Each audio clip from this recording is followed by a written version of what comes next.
अच्छा, इससे पहले कि मैं आगे चलूँ, मैं इस हदीस की थोड़ी सी वजाहत करना चाहूँगा। इन्नमल अमालु बिन्नियात, कि आमाल का दारो मदार किस पर है भाई? नीयतों पर है। हमने इसको ना समझने में थोड़ी सी गलती कर ली है। हमने ये समझ लिया कि हम कोई भी काम कर लें और उसमें हम अपनी नीयत अच्छी कर लें तो वो कोई भी काम अच्छा हो जाएगा। हालांकि ये इस हदीस का माना, वही बात समझ में आ रही कि नहीं आ रही? ये इस हदीस का माना नहीं है, बल्कि इस हदीस का माना ये है कि जो दुरुस्त और जो सही काम हम कर रहे हैं उस पर अजर और सवाब तब मिलेगा जब नीयत दुरुस्त होगी।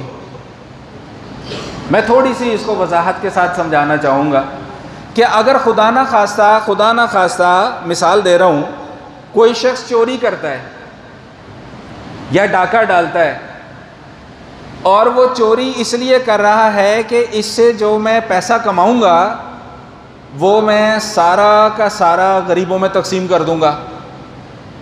भाई नीयत तो अच्छी है उसकी, तो अब क्या कहेंगे? इन्नमल आमालु बिन्नियात, कि चूंकि उसकी नीयत अच्छी है लिहाजा उसका अमल भी अच्छा हो गया। नहीं, चोरी करना पहले भी हराम था, चोरी करना अब भी हराम ही रहेगा, और इस अच्छी नीयत की वजह से उसकी चोरी जायज़ नहीं हो जाएगी। भाई बात कुछ पल्ले पड़ रही है कि नहीं पड़ रही? जो मैं समझाना चाह रहा हूँ कि इन्नमल आमालु बिन्नियात का दुरुस्त मफहूम क्या है कि भाई दुरुस्त अमल में दुरुस्त नीयत करोगे तो फिर अजर मिलेगा। अगर दुरुस्त अमल में भी नीयत गड़बड़ हो गई तो फिर वो जो अजर मिलना था वो भी ख़त्म हो जाएगा। एक आदमी नमाज पढ़ रहा है, अकेला में नमाज पढ़ रहा है, अचानक उसको महसूस हुआ कि कोई 2 4 5 लोग और भी आ गए। पहले वो ऐसे करके नमाज पढ़ रहा था, फ़ौरन ही सीधा हो गया, स्ट्रेट खुशू व खुजू भी आ गया और सब कुछ आ गया।